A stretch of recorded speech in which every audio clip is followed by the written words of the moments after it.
Hello मेरे अच्छे दोस्तों, प्यारे भाई बहनों, कैसे हो आप लोग। मैं उम्मीद करती हूँ आप लोग ठीक और स्वस्थ होंगे। आज आप लोगों का अन्नपूर्णा रसोई में फिर से स्वागत है।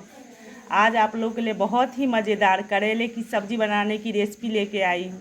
इस तरह ये सब्ज़ी बनाने से ये बिल्कुल कड़वा सी नहीं होती और खाने में भी बहुत ही टेस्टी होती है। तो ये देखिए, मैं 4 मीडियम साइज़ का करेला ले ली थी। उसे अच्छी तरह से पहले धो ली हूँ और धोने के बाद फिर इसे 3 टुकड़ा करके इस तरह से इसके बीच का जो बीज था वो सारा निकाल दी हूँ और निकालने के बाद इसे लंबे साइज में काट के इस बर्तन में रख ली हूँ। तो इसी सब्जी में डालने के लिए जो कुछ मैं तैयारी की हूँ आप लोगों को दिखा रही हूँ। तो ये देखिए, 2 मीडियम साइज का मैं प्याज ले ली थी, उसे भी इस तरह लंबे साइज में काट के फिर इस कटोरी में डाल दी हूँ। और इसी सब्जी में डालने के लिए जो मसाला तैयार करके रखी हूँ वो आप लोगों को दिखा रही हूँ। तो ये देखिए, 8 से 9 मैं लहसुन की कलियाँ ले ली हूँ। 8 से 9 ये काली मिर्च है, 1 छोटी चम्मच ये जीरा है और 1.5 टेबल स्पून ये राई है और छोटी सी एक कच्चा आम ले ली थी, उसे भी उसका छिलका उतार के इसे इस तरह से काट के इस प्लेट में डाल दी।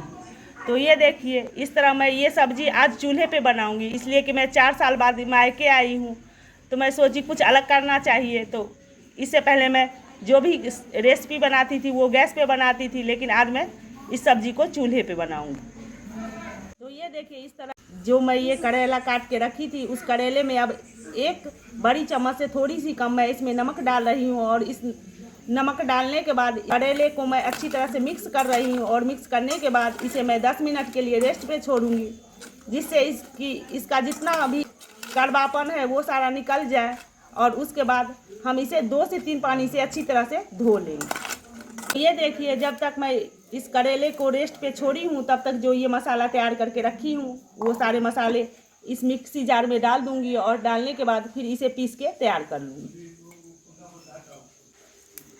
तो ये देखिए, इस तरह ये जो सूखी लाल मिर्च में 2 रखी थी वो डाल दी हूँ। अब इसमें लहसुन डाल रही हूँ और उसके बाद जीरा, गोल मिर्च और राई वगैरह जो मैं डाली हूँ रखी हूँ इस प्लेट में तैयार करके, वो सारा चीज़ इसमें डाल के और जो ये प्याज काट के रखी हूँ वो भी इसी में डाल के सारे मसाले को हम एक ही साथ पीस लेंगे। तो ये देखिए, इस तरह ये मसाला मैं पीस के तैयार कर ली हूँ और इस मसाले में 3 टेबल स्पून मैं पानी भी डाल दी थी और पानी डालने के बाद फिर मसाला पीसी थी। तो इस तरह ये मसाला हमारी पीस के तैयार हो गई है और इस करेला को रखे हुए मुझे 10 मिनट। तो ये देखिए, इस तरह मैं चूल्हा जला ली हूँ और चूल्हा पे ये कढ़ाई गर्म होने के लिए चढ़ा दी थी। तो कढ़ाई भी हमारी गर्म हो गई है। तो इसमें 2 टेबल स्पून मैं तेल डाल दी हूँ और तेल भी हमारी गर्म हो गई है। तो जो करेला हम धो के रखे थे वो करेला इसमें डाल देंगे। और ये करेला डालने के बाद अब इसे हम बीच बीच में चलाते हुए इसे तब तक फ्राई करेंगे जब तक कि ये 50% पक न जाए। तो इस तरह ये करेला हमारी 50% फ्राई हो गई है। तो अब इसी टाइम हम इस करेले को इस कढ़ाई से निकाल लेंगे। देखिए, इस तरह ये सारा करेला मैं इस प्लेट में निकाल के रख ली हूँ। कढ़ाई में फिर से 3 टेबल स्पून मैं सरसों का तेल डाल दी थी गर्म होने के लिए। तो ये तेल भी हमारी अच्छी तरह से गर्म हो गई है। तो आधी टीस्पून हम इसमें अब राई डाल रहे हैं। देखिए, ये राई भी हमारी अच्छी तरह से चटक गई है। तो अब इस राई में हम जो मसाला तैयार करके रखे हैं वो मसाला इसमें डाल देंगे। मसाले में हम हल्दी पाउडर और काश्मीरी लाल मिर्च भी हम इसी टाइम इसमें डाल देंगे। आधी टीस्पून हम इसमें हल्दी पाउडर डाल दिए हैं और काश्मीरी लाल मिर्च डाल देंगे, जिससे कि इस मसाले का कलर और भी बढ़िया हो जाए। और बीच बीच में हम इस मसाले को चलाते हुए बिल्कुल लो फ्लेम पे हम इसे फ्राई कर लेंगे। देखिए, इस तरह इस मसाले को भूनते हुए मुझे 2 मिनट हो गई है और इस मसाले से तेल भी अलग होने लगी है। तो अब इसी टाइम हम इसमें स्वादानुसार नमक डाल देंगे और नमक डालने के बाद फिर से हम इसे 1 मिनट के लिए भून लेंगे, जिससे कि ये मसाला हमारी अच्छी तरह से पक जाए। इस तरह नमक डालने के बाद इस मसाले को भूनते हुए मुझे फिर से 1 मिनट हो गई है। तो अब जो हम करेला फ्राई करके रखे थे वो करेला इसी टाइम इस मसाले में हम डाल देंगे और इसे 2 से 3 बार हम अच्छी तरह से मसाले के साथ इस करेले को मिक्स कर लेंगे। उसके बाद हम इसमें पानी डालेंगे।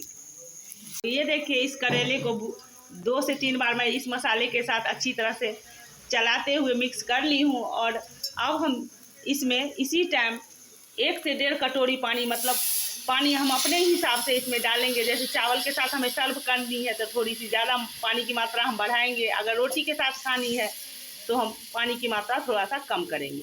तो हम इस तरह 1.5 कटोरी में पानी डाल दी हूँ और पानी डालने के बाद अब इसे चला ली हूँ अच्छी तरह से। अब इस सब्जी को हम 7 से 8 मिनट के लिए बिल्कुल लो आंच करके इसे हम पका लेंगे, ढक्कन से ढक। इस तरह ढक्कन से मैं ढक दी हूँ। तो इस ढक्कन से ढक के इस सब्जी को ऐसे नहीं छोड़नी है, हमें बीच बीच में इसे चलाती रहनी, जिससे कि सब्जी हमारी जले ना, अच्छी तरह से पक जाए। तो इस तरह मैं सब्जी पका के फिर आप लोगों को दिखाती हूँ। देखिए 5 से 7 मिनट हो गई है मुझे इस सब्जी को लो आंच पे पकते हुए, और ये सब्जी भी हमारी अच्छी तरह से पक गई है। तो अब इसी टाइम हम इस सब्जी को इस चूल्हे से नीचे उतार लेंगे। इस तरह ये चूल्हे से नीचे मैं इस सब्जी को कर ली हूँ। अब इस सब्जी को मैं दूसरे बर्तन में डाल रही हूँ। तो इस तरह इस बर्तन में डाल के सारी सब्जी फिर मैं आप लोगों को दिखाती हूँ।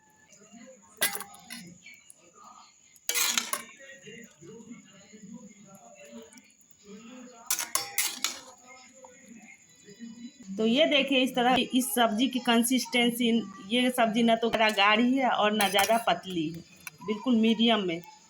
तो इस तरह ये सब्ज़ी हमारी बनके तैयार हो गई है। तो इस सब्ज़ी को आप चाहे चावल के साथ या रोटी के साथ, किसी भी चीज़ के साथ खाओगे तो ये टेस्टी ही लगती है।